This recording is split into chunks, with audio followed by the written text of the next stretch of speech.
દરેક નીતિની સામે કાયદાની રીતે ઊભો રહેતો SSK ન્યૂઝ ચેનલ। રાહુલ ગાંધીએ રાજા મહારાજાઓ માટે કરેલી ટિપ્પણીને લઈ પ્રતિક્રિયા આપી હતી। સાથે દરેક વ્યક્તિના સર્વેની વાત અંગે પણ પ્રતિક્રિયા આપી હતી। રાહુલ ગાંધીએ રાજા મહારાજાઓ માટેની કરેલી ટિપ્પણીને લઈ ભાજપ દ્વારા આક્ષેપો શરૂ કરાયા છે। રાહુલ ગાંધીની ટિપ્પણીને લઈ કહેવાયું હતું કે કોંગ્રેસે ખરા અર્થમાં લોકોની સામે ઉજાગર થઈ રહી છે। રાજા મહારાજાઓને પણ કોંગ્રેસના શાસનમાં જે અનુભવ થયા છે એનાથી એ લોકો કોંગ્રેસથી દૂર પણ થયા છે અને આજે આ સિવાયના નિવેદન છે કે એક વ્યક્તિનો સર્વે કરીશું, જે પૈસા આવશે અમે લોકોમાં વેચી દઈશું।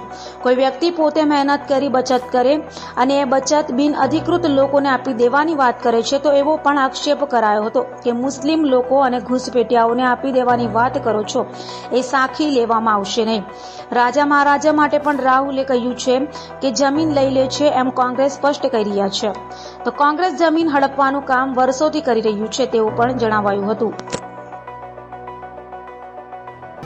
રાહુલ ગાંધીને આજે એનું નિવેદન છે એ સ્પષ્ટપણે બતાવે છે કે કોંગ્રેસની મથરાવટી મેલી છે।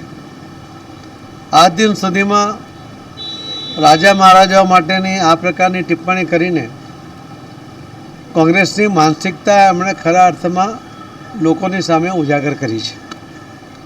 રાજા મહારાજાઓને પણ આટલા વર્ષોના કોંગ્રેસના શાસનમાં જે અનુભવ થયા છે એનાથી જ એ લોકો કોંગ્રેસથી દૂર પણ થયા છે અને આજે અને આ સિવાયના પણ કે જે નિવેદનો હતા કે અમે એક વ્યક્તિનો સર્વે કરાવીશું, સર્વેમાં જે આવશે એમાંથી અમે પૈસા લોકોને વેચી દઈશું।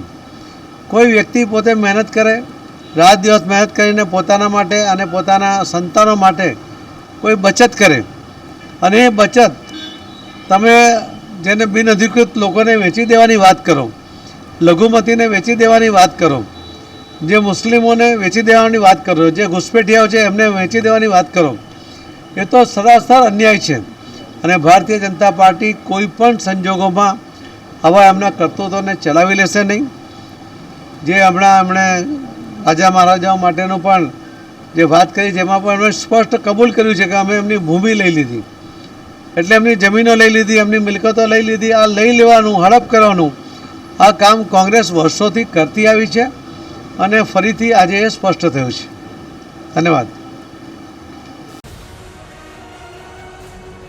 દરેક નીતિની સામે કાયદાની રીતે ઊભો રહેતો SSK ન્યૂઝ ચેનલ।